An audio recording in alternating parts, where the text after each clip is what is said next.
La première énergie fossile à émerger fut le charbon. D'abord utilisé en Angleterre dans les années 1800, il a servi de création de vapeur pour les machines à vapeur et il a remplacé petit à petit les moulins à vent, l'eau et ainsi que l'esclavagisme car le charbon était moins cher que les esclaves, du coup on l'a choisi en premier. Le charbon est utilisé en priorité pour produire de la chaleur, donc faire fondre des aciéries, du fer, du métal, mais également pour produire de l'électricité et de la vapeur, donc qui a fait tourner les premières machines. Dans le charbon, là où ça se gâte, c'est que 80% des extractions mondiales proviennent seulement de 6 pays qui sont la Chine, l'Inde, les États-Unis, l'Indonésie, l'Australie et la Russie. Alors depuis 2021, les prix ont été multipliés par 4.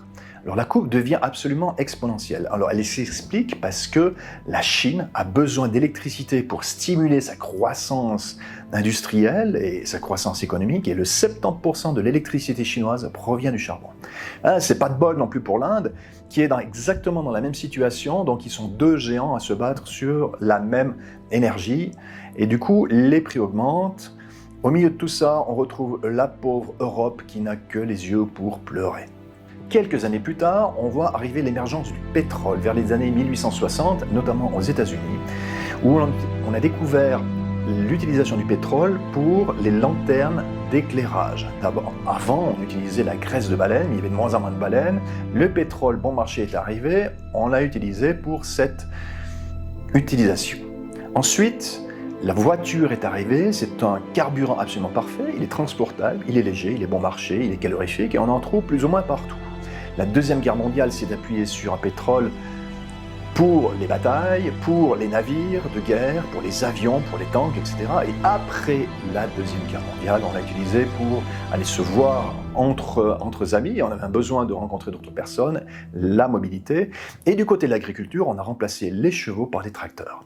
Le pétrole est devenu tellement puissant qu'il y a un dicton qui est arrivé et on dit « Dis-moi combien de pétrole tu utilises et je te dirai ton PIB ». Seulement 8 pays extraient le 50% du pétrole mondial. Ils sont la Russie, les USA, la Chine, ça c'est des grandes puissances, et on a également l'Arabie Saoudite, le Canada, l'Irak, l'Iran, le Brésil, les Émirats Arabes Unis. Alors la question qu'on peut se poser, c'est est-ce que ça vaut la peine de le continuer à l'utiliser pour la mobilité, pour le brûler dans des véhicules, ou alors pour nous rendre service. Il faut savoir que le 30% du pétrole aujourd'hui est utilisé pour ces services externes et non pas pour la mobilité. Au niveau des prix, plus ou moins plats jusque dans les années 2000. 2005, où là on a vu une grande volatilité des prix, donc on est monté jusqu'à 147$, pour ensuite l'économie s'est écrasée en même temps que le pétrole, et vice-versa. Puis maintenant ça fait des courbes un peu comme des yo-yo, ça monte et ça descend, ça monte et ça descend. On est passé par exemple en 2020 à moins 30$ le baril, et on est remonté en 2021 à 85$, et est-ce qu'on va remonter à 100$? Telle est la question.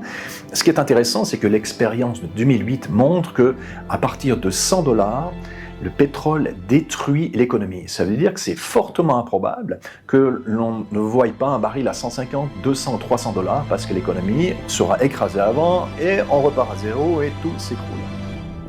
Alors là, aujourd'hui, la demande remonte rapidement. Est-ce que les pétroliers vont pouvoir suivre cette demande?